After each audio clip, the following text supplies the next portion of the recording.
Hello and welcome to Matt Loves Eurovision. It's my Eurovision 2024 Top 37 countdown. It's place number 1. It's Croatia, Baby Lasagna, Tim Tagi Dim. Please do click on the subscribe button, ring that notification bell, and like, share and comment below. The link to the music video is in the description, as is a link to my blog post.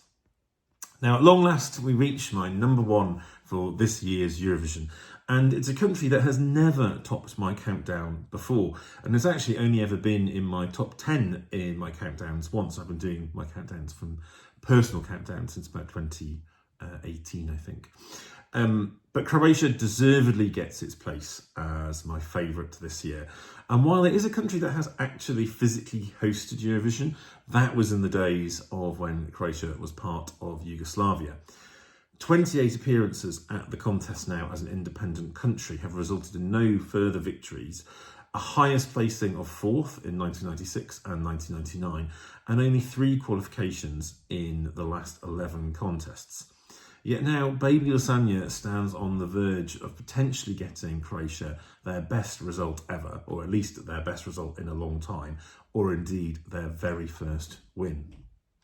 Now, of course, as usual, if you saw my previous video, you will know that I have the t-shirt of my favourite, and here we have Baby Lasagna with Croatia for 2024.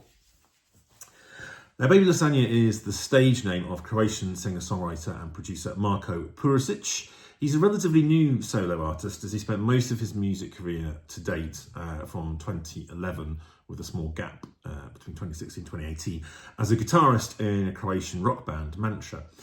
Now, Mantra actually entered the Croatian national selection Dora for Eurovision in 2019, where they finished 4th. But last year he left to pursue a solo career, releasing first Instagram Boy or IG Boy in October, and then Don't Hate Yourself But Don't Love Yourself Too Much. I love Instagram Boy, by the way. Do check that out. Do give it a bit of a look on YouTube and find it, because I think it's great. He also has been doing some songwriting for, I think it was a German band, and a lot of the songs that he wrote for the album have then been released as singles as well, so he has some songwriting chops about him as well. But he originally wrote Tim Tagi Dim as what was likely to be sort of filler for his future debut album, but after success in streams, he realised it had potential, and he put it forward for Dora 2024, the Croatian national selection.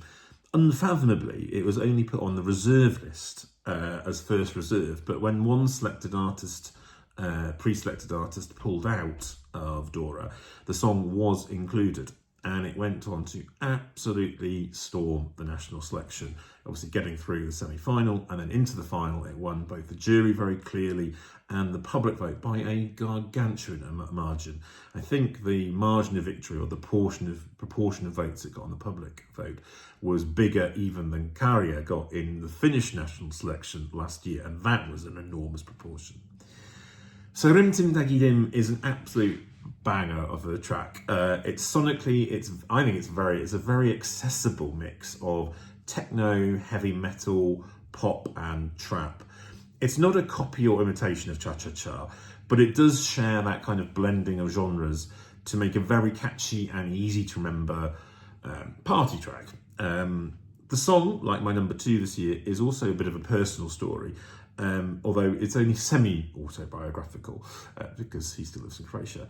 But the song was inspired by the exodus of young, talented sort of Croatians abroad, looking for better opportunities. And it tells of kind of a young man leaving his village, his rural village, to do just that. And while he's very excited about it, he's also anxious.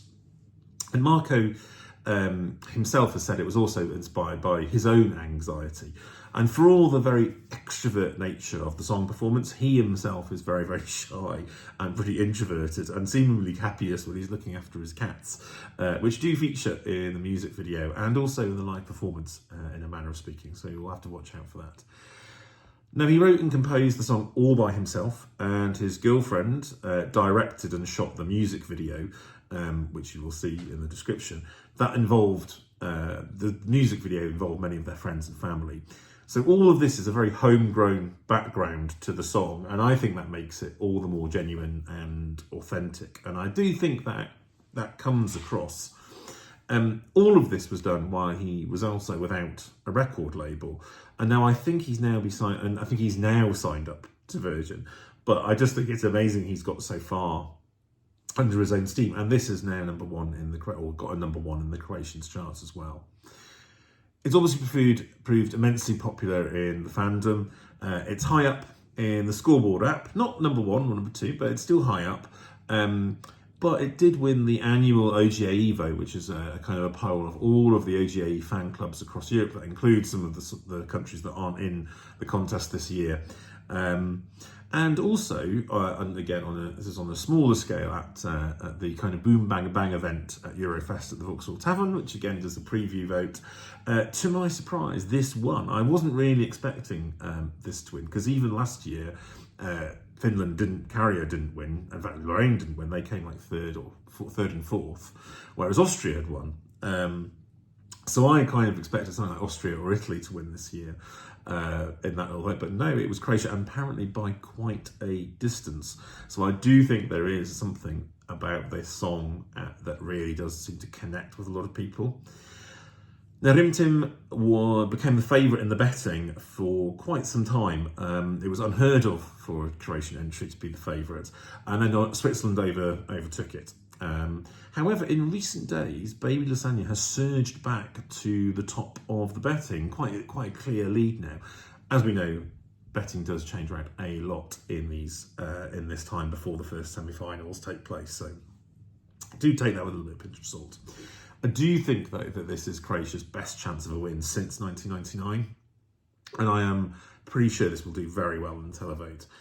Even if perhaps Netherlands win the televote, I think this will still do very well and will come I would imagine, come second in the televote if it doesn't come first. And people just seem to really warm to the song and the performance and engage with it. Juries, of course, are a different matter, and I'd like to think that they can appreciate the authenticity of the song and the songwriting, and he has come along leaps and bounds performance-wise since Dora. That first Dora semi-final, that was his first time really ever performing as a solo frontman, or live as a solo frontman. Now, I still happen to think that I think Switzerland still is probably, or one of the other favourites, might edge this when you do the combination of jury and televote. But if this were to win, I'd be so made up and delighted for him. It's such a great story, sort of having come from writing this in his bedroom and only getting to the national final by chance. It's a real underdog story. And of course, I think most of the fandom would not be unhappy about a trip to Croatia in sort of late spring. But what do you think? Do you like the song? Do you think it could win? Do let me know in the comments. And I hope you've enjoyed my countdown this year with some added graphics as I learned to edit a little bit more than I had previously. I'll be back with some videos during Eurovision week, some predictions first of all for the two semi-finals, and then also kind of what happened, videos after each of the semi-final, and then a preview of the grand final, and then a review of the grand final afterwards. But so do watch out for those. Do subscribe if you haven't already, and we'll see you soon. Enjoy Eurovision week. Take care.